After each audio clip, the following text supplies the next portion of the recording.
જવો અડધું પડધું મેડિકલ લઈ હારે ને હું સૂતી હોય હે કાંઈક ને કાંઈક ઊભું જોઈએ મારે ક્યાં પગ દુખતો હોય ક્યાં હાથ દુખતો હોય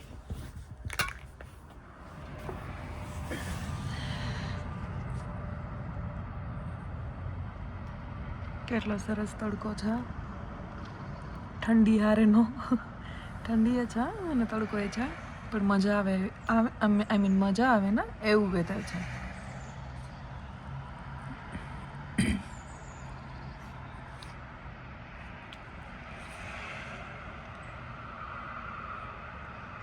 આજે મારે અહીંયા નાસ્તો કરવા બેસવું છે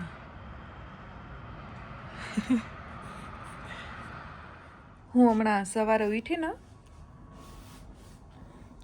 તો છે ને એક એન્વેલોપ હતું પડ્યું હતું નીચે પોસ્ટ બોક્સમાં તો મેં જોયું એમ કે પહેલાં તો મને એમ થયું કે કદાચ કંઈ પાર્કિંગની કે કંઈક પણ હશે નોટિસ કે આ ડાઉડ કંઈ રાખ્યું હશે તો પણ ના અંદર છે ને બહુ જ સરસ લેટર હતો એક જુઓ અહીંયા છે ને આપણે કેમ ઇન્ડિયામાં અમુક ધાર્મિક સંસ્થાઓ હોય છે જેમ કે સ્વામિનારાયણ પંથ છે પછી હજી એક બે છે સાંદીપની છે કે જે લોકો ધર્મને રિલેટેડ સંદેશ આપતા હોય છે કે કઈ રીતના લાઈફ જીવવી કઈ રીતના શાંતિથી રહેવું એ રિલેટેડ બધું જે મોરારી બાપુ છે પછી પ્રેમાનંદજી મહારાજ છે એ જે રીતના સમજાવતા હોય છે એ રીતના અહીંયા પણ છે જ પણ એ કદાચ આપણે ખ્યાલ નથી હોતો એકવાર હું એ લોકોને મળી હતી એ લોકો ઘરે જ આવ્યા હતા કંઈક એ લોકોની કંઈક ઇવેન્ટ હશે એના રિલેટેડ ઇન્વિટેશન દેવા માટે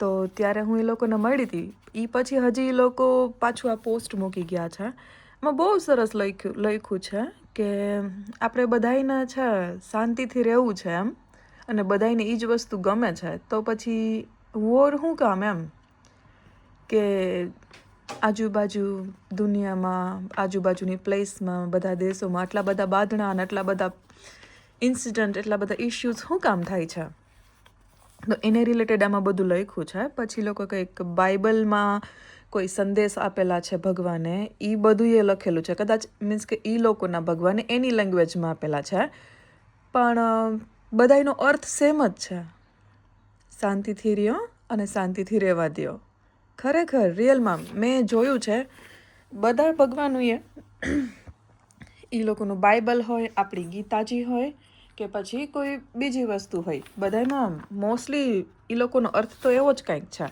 એવું આ વસ્તુમાં આ કાગળમાં એવું લખ્યું છે એમ એ પછીથી કંઈક આ બીજું કંઈક એન્વેલોપ હતું કે ઘણા બધા માણસો સફર કરે છે તો આપણે એને હેલ્પ કરવી જોઈએ પણ હવે આપણે તો આપણી હેલ્પ માન કરીએ છીએ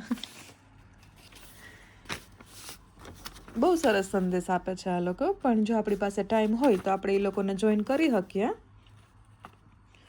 બટ એટલું બધું પોસિબલ લાગતું નથી પણ હા એના અમુક સારા સારા વિચારો છે જે આપણે આપણી લાઈફમાં ઉતારી શકીએ તો આપણી જિંદગી અને આપણી આજુબાજુવાળાની જિંદગી બેય સલી થઈ જાય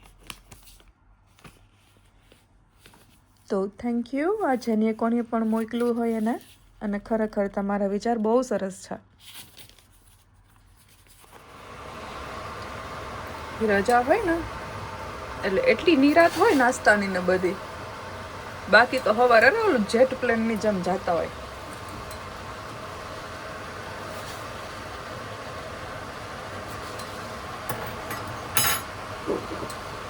અચ્છા ચાનો મસાલો જે મને બહુ ભાવે પેલા હું આદુ બહુ નાખતી ચામાં પછી શ્રેયસ ખીજાતો એટલું આદુ નથી ખાવું એમ હું વળી આ કંઈક મસાલા ઉપાડી આવી એમાં આદુની સ્મેલ આવે છે એટલે હાલે છે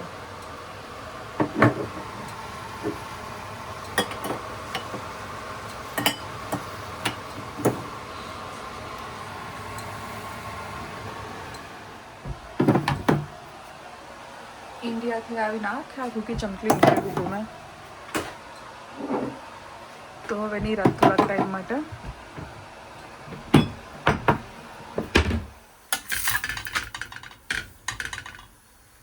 એક ગેસે થેપલા ઓરો ચા બધું હાર જ કરી નાખ્યું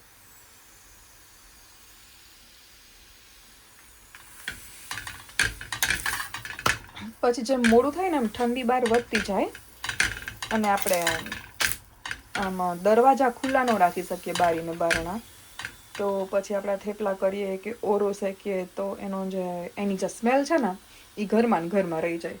આ છે ચીમની, પણ એ આટલું બધું કંઈ કામ નથી કરતી અહીંની એકય ચીમની. એવું નહીં કે ખાલી આ જ, મેં તો બધાય જોયું છે. એ આખી સ્મેલ ઉપર સુધી વહી જાય છે રૂમમાં. એટલે પછી હું તો એવું વિચારું કે જ્યારે આમ દિવસના બારી બાયણાના આવી રીતના ખુલ્લા રાખી શકીએ ને ત્યારે જ પછી બધું કરવાનું, જેથી ઘરમાં એટલી સ્મેલ કે ધુવાડો ન આવે. નાસ્તો બનાવી લીધો. અમારે કેવું થાય ખબર, અમે કોઈના ઘરે જાય ને તો એમ કે અમારે પહેલેથી અમારા ફેમિલીમાં ટેવ છે કે બધાયને હેવી નાસ્તો જોઈએ. બપોરે પછી જમવાનું કાંઈ ન હોય તો એ હાલે. સાંજે ખાલી અમે ખીચડીએ ખાઈ લઈએ. વધારે પડતા અમે ખીચડીને દહીં અને ખીચડીને ઘી એવું ખાઈએ રાતના. પણ સવારે નાસ્તો છે ને એ થોડોક આ રીતના જોઈએ.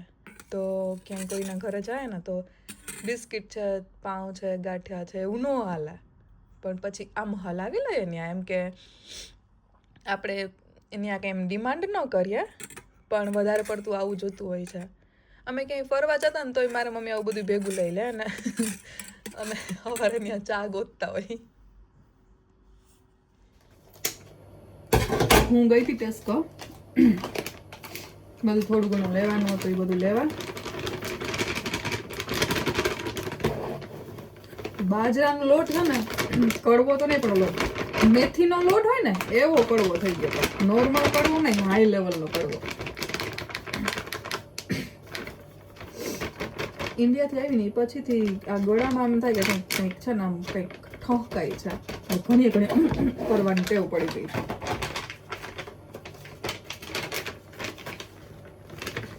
શરદી થવાની છે ને થતી નથી. મારે બનાવું ટમેટાનું શાક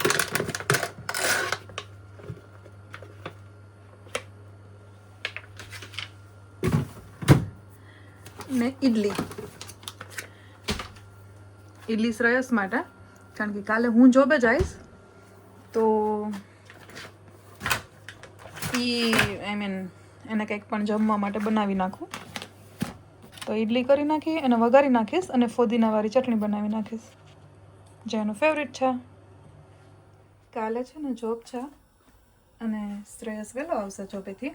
બપોરે આવી જશે ને હું છે સાંજના 9 વાગે આવીશ. એટલે મેં કાલનું રેડી કરી લીધું. મરચાં વઘાર્યા, મસાલો વેજીબેને મોકલાવ્યો છે, રોટલા બનાવું છું, ટમેટાનું શાક બનાવ્યું અને ઈડલી બનાવવી છે, એટલે ફ્રાઈડ ઈડલી. તો એની ચટણી ને એ બધું બનાવી નાખ્યું છે. એટલા કામ એકારે હાલે છે.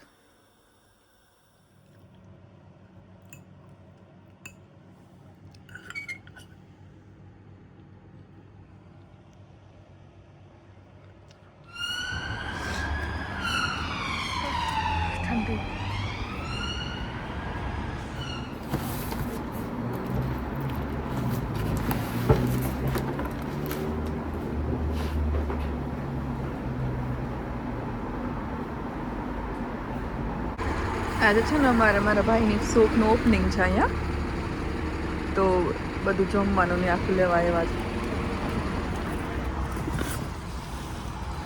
એને આગળ જવા દે Shreyas.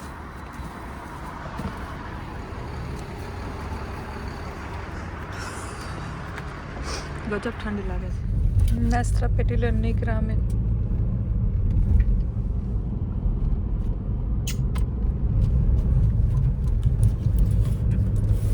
minute made from Mumbai airport. Hey. Wembley.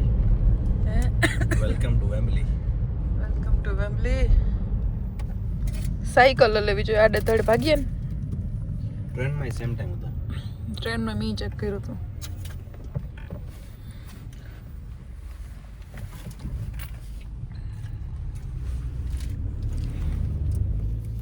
मैं तो वीडियो मुद्रा हो जाएगी.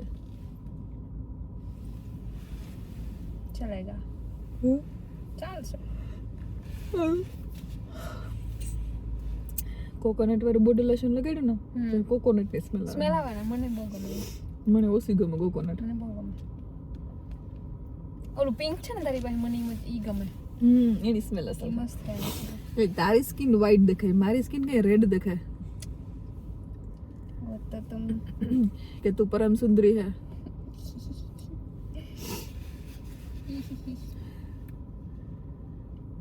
रात के 9 बजे मैकडोनल्ड की लाइन में उबते हुए हाथ में कोस्को का पिज्जा लेते हुए घर पे जाके गरम करते हुए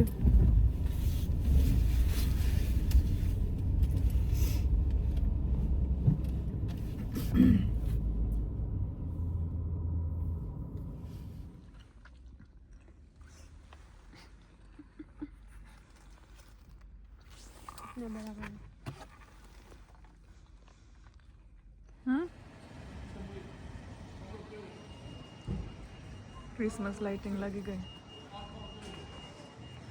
आ मस्त है संता आटा ने दिवाली अब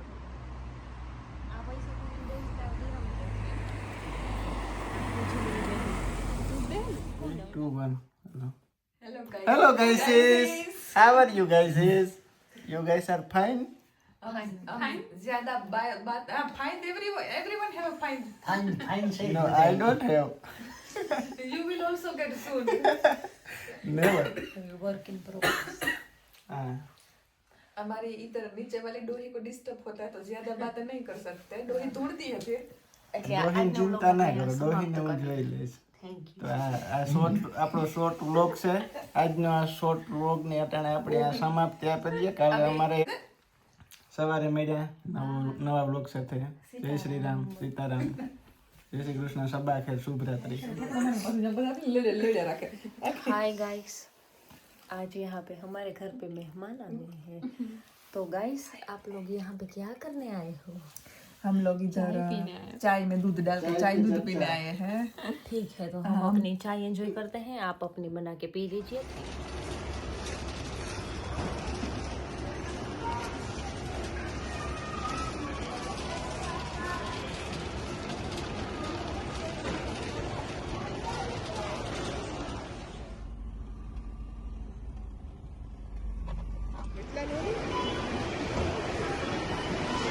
ક્યુ બિસ્કિટ આર્યન કહેતા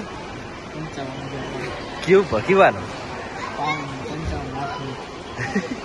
પણ બિસ્કિટ કીવાનું ભાઈ ફોટો પાડ્યો તે વાહ સીતા ઇન્વેસ્ટ કરવા લેવું કા ભૂલાઈ જાય આર્યન ભૂલાઈ ક્યાંથી?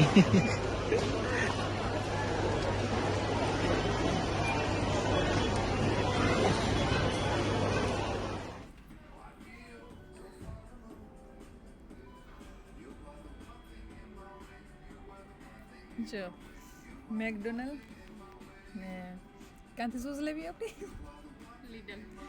લીડલમાંથી સોસ લેવી ચિપ્સ આયરી ખાવા માટે કારણ કે આ ચિપ્સમાં કંઈ નતું હોતું એની મોરી મોરી હોય.